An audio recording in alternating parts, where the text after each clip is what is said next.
Hi there, my name is Alex and thank you for checking out this video. Today I'm just going to be talking about some different English tips for advanced level learners. So, some of you may be advanced level and are wondering, what do I need to do to become super level?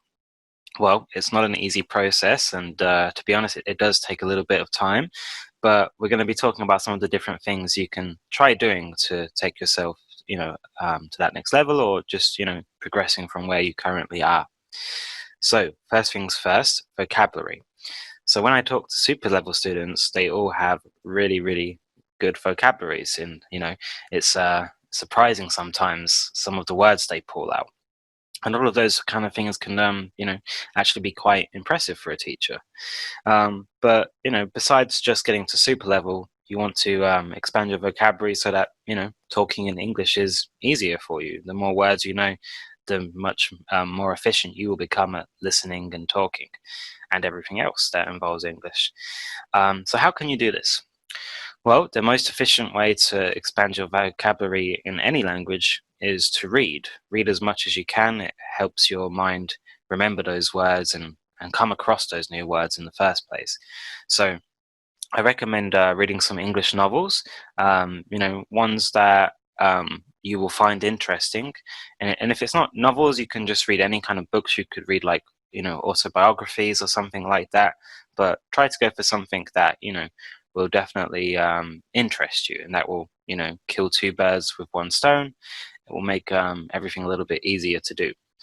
Another thing you can try doing is keeping a word journal. So if you're unsure what a word journal would be exactly, it's something you could keep in your phone, your smartphone, or a notebook, perhaps. You can a written notebook, and every time you come across a new word that you want to learn and remember, write down what it means in a way that makes sense to you, a good way that you can remember, and try to write down an example sentence as well, one that you have made up. And I think if you do that, it will help you remember the new word a little bit more easily. So yeah, make sure to try and expand your vocabulary. That's the first thing that I recommend doing as an advanced learner. There's also like word of the day kind of websites. Every day they put up a new word, and they usually have like a definition and an example. I'm pretty sure like every major online dictionary has something like that. So make sure to maybe check one of those out if you don't do that already. Moving on to the next one is listening skills. I sometimes find that advanced level students, they don't fully understand everything that you say, or that someone else says, but they don't want to admit it. So one thing that will help is to improve your listening skills, and that way you don't have to pretend you understood the person. If you don't, you'll just be able to understand them on the first go, hopefully. And a lot of people think listening is just something that comes naturally. It's not. You have to work at it. So one thing that I recommend doing is checking out an English podcast. So if you're unsure what a podcast is, it's it's kind of like usually something you can find on like app on the on the Apple Store, or you can find it on YouTube. There's lots of podcasts on YouTube these days that actually include videos, and basically there's usually a main topic. Like for example, it might be a boxing podcast, and there will be like 2 or 3 people that talk about podcasts about boxing every week. So if you can find one that you're interested in, or a very general one, or even one specifically for learning English maybe, then I think that would be a good way, and you can listen to it on your way to work or something like that, and just making sure that you are actively listening to English as much as possible will help your listening skills improve. Another way, of course, is just to have conversations with people and practice that way. But if that's not always available to you, then an English podcast would be a good way. You can also try listening to music. That kind of helps people as well. And that also can help with the vocabulary a little bit also. So that's my second main tip for you today. let's move on to the next one, which is using filler sounds. So if you're unsure what filler means, it's something you kind of place like in the middle of the sentence when you need to pause because you need to think of the next word, or you're trying to think about how to best explain something. So, the most common ones are like and there's other ones like, I mean, so, basically, there's lots of different ones. In Japanese, I think you kind of say eto. Forgive me if my pronunciation is terrible, but yeah, that's kind of what we mean by filler. So, it's okay to use filler.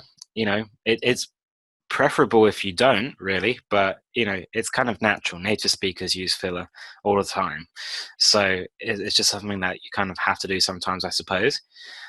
One thing about this though is try not to use the same one all the time. Don't just say or so all of the time, or basically all of the time. Try to use a variety, because if you use a variety, people notice less that you're using filler. So, and also it makes your vocabulary sound better at the same time. So yeah, I really recommend doing that as much as possible. Try to use a whole different range. If you look at the slide, we have a few listed for you at the bottom there. So yeah, try to mix it up with some of those. Okay, and that's about it for this slide really. Let's take a look at the next slide now. Just a moment, please. Okay, so using idioms and expressions. So a lot of the time, a super level student can throw out idioms, quite easily. They can use it at the right time without it sounding too awkward or unnatural. So yeah, make sure to try and learn as many idioms as you can. It's not something we cover in advanced level classes, but you can, I suppose, look at the super level idioms. For business level, we have 3 new idioms every week. It's one of the final slides. So, check that out at least maybe, since it's already there for you. And, try looking them up online. And, use your classes as practice. You can learn about an idiom, maybe learn about 2 or 3 idioms, right? And then you could go into a class and you could try that idiom out if it's the right kind of topic for it. So, and try to come up with good ways to remember the image of the idiom. So like, for example, it's raining cats and dogs. This idiom basically just means it's raining a lot. But if you remember this image that you can see on your slide right now, that would be a good way to just make this idiom stay in your mind. You can see in the picture, cats and dogs are quite literally coming out of a cloud. So try to like create images for yourself to remember idioms. And if you can't do that, look up the origin of the idiom. That can really help you to remember it as well.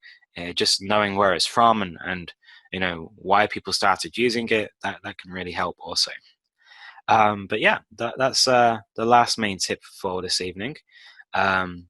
Make sure to always use the classes as a place to practice and try new things. That's what they're there for.